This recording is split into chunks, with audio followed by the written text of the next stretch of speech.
I don't know if you saw the video Donald Trump talking about his phone call with Europeans. You don't feel that there was a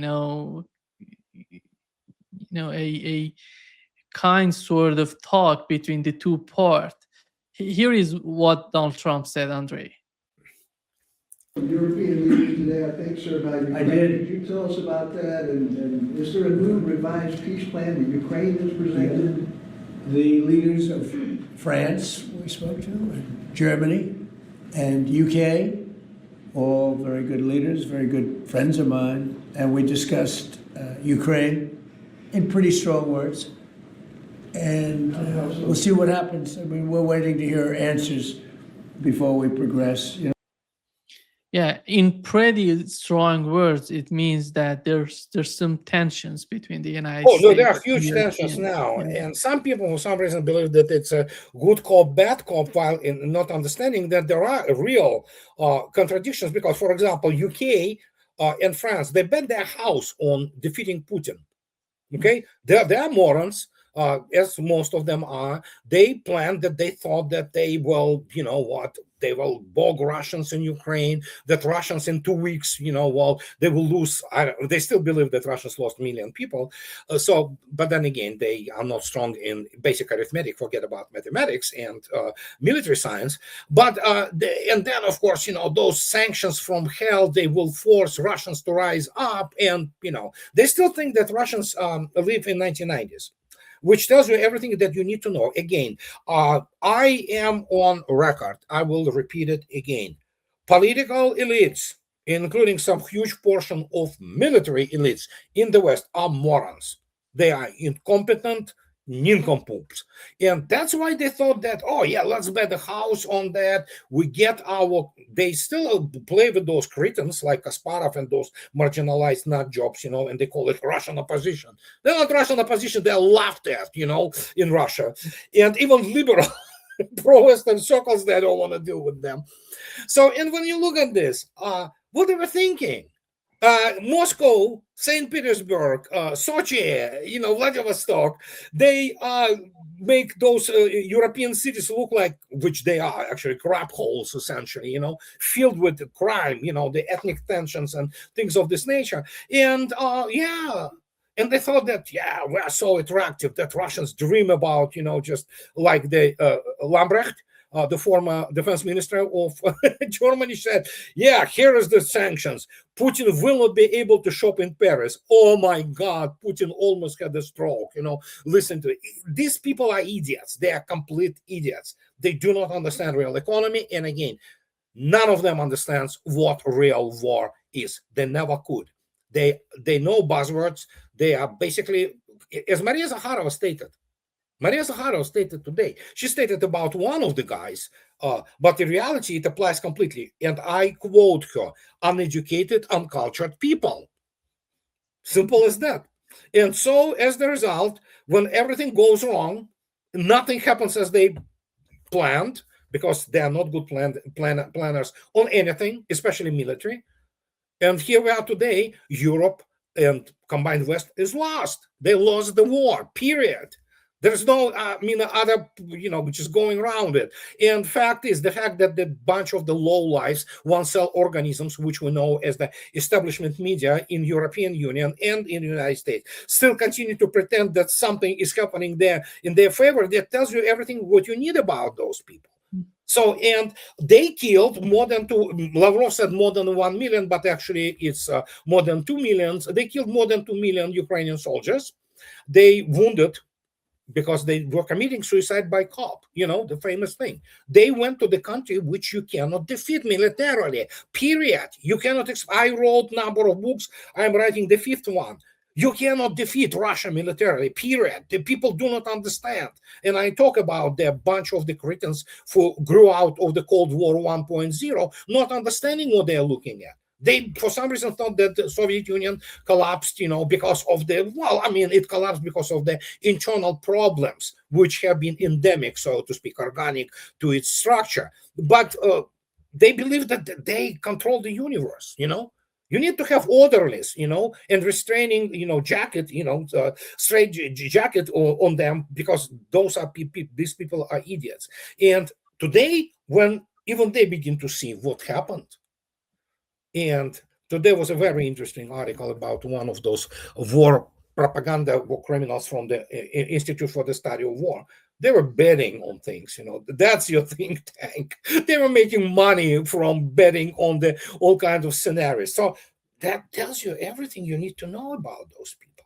As the result, when they understand now that everything they invested so much, they stole Russian money. The Russian money are not there. It's now fact. Russians are beginning to play this, with the cat with the almost dead mouse, when it begins, push it with its, whatever they call it, paws, and same is happening here. Everybody knows Brussels is absolutely under strain, but Russians know where it is all going. They know the money is not there. They have been stolen.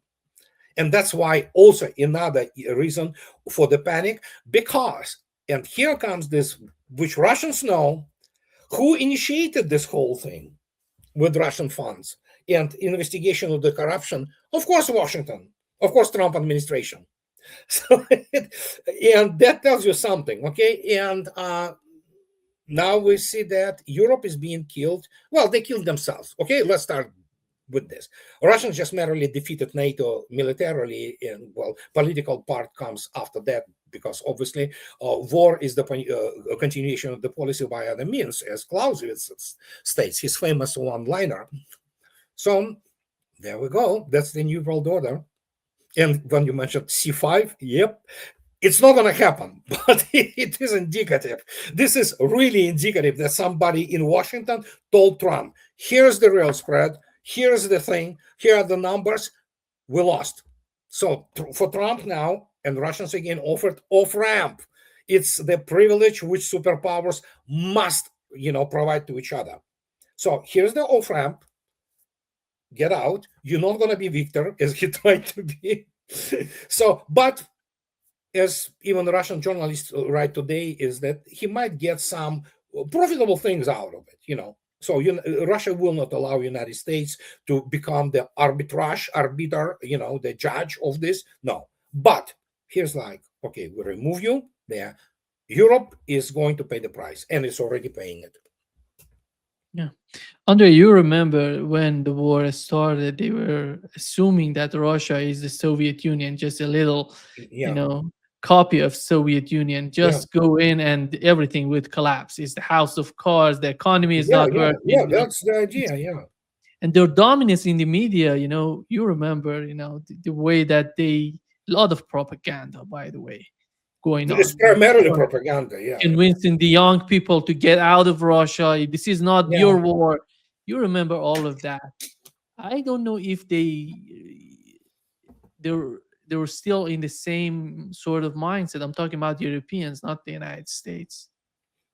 Again, some of them are, and they are due to, as I already stated, you can quote me. But what similarity, Andrei? What similarity? What is the similarity? What are the similarities between Russia today and Soviet? I see nothing. No. It's, I can tell you one thing. Economically, Russia is much more powerful than the Soviet Union. That I can tell you this. And militarily, this is way more powerful. Many people don't understand it. But that's the whole thing. You need to have the STEM background, military STEM background, to understand this. You need to explain to people how the system integrates, how it affects tactical, operational, and strategic levels of the warfare. And when I say Russia won the arms race, it's not hyperbole. Russia not only won it, she won it by the knockout. And that's the thing.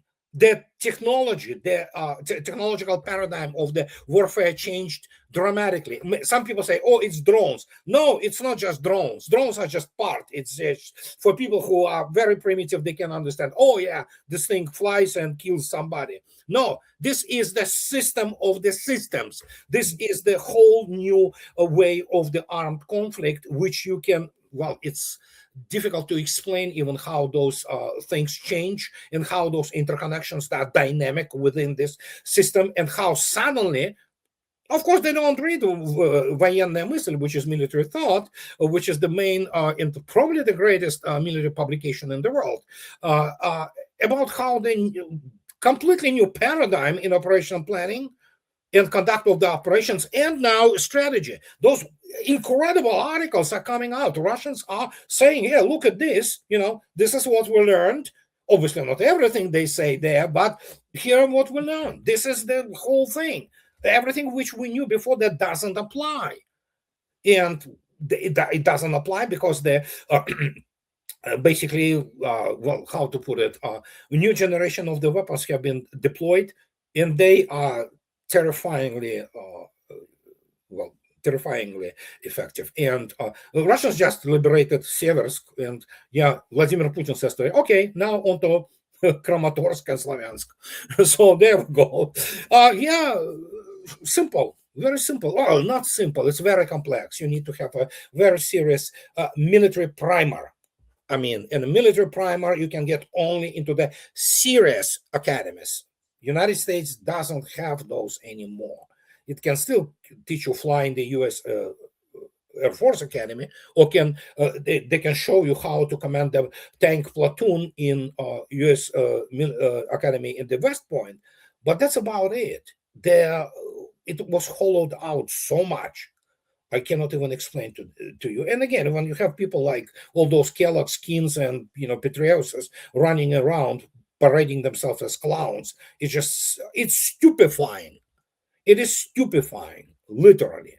And not that there are Russian generals who are not like that. There are a couple of the imbeciles who run around, parading themselves as cretins. But if you take a look attentively at the overall spectrum of things, it's incomparable. So, and many people, again, as I already stated, people of the brains like Danny Davis or Doug McGregor, they will not be allowed, into the high level of military power in the United States. As a result, you basically have people like Mark Milley and all those people who lie, cheat, because they want their sinecures, and what can I say? They paraded themselves as the utterly incompetent, uncultured, and uneducated people, which they have.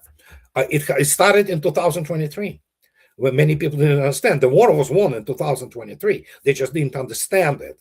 So they, as always, the West does, like Wehrmacht and Axis forces in Europe, they have been beaten in Stalingrad, okay? So, but Wehrmacht still had the audacity to come out and say, oh, they beat us because of traditional BS, the frost and all that. Yeah, Russians, of course, always had in their trenches balmy 72 degrees Fahrenheit, while obviously Wehrmacht was freezing to death. No, it works both ways. But, well, then they waited for Kursk battle. Then Russians defeated them in the summer conditions, the creme de la creme.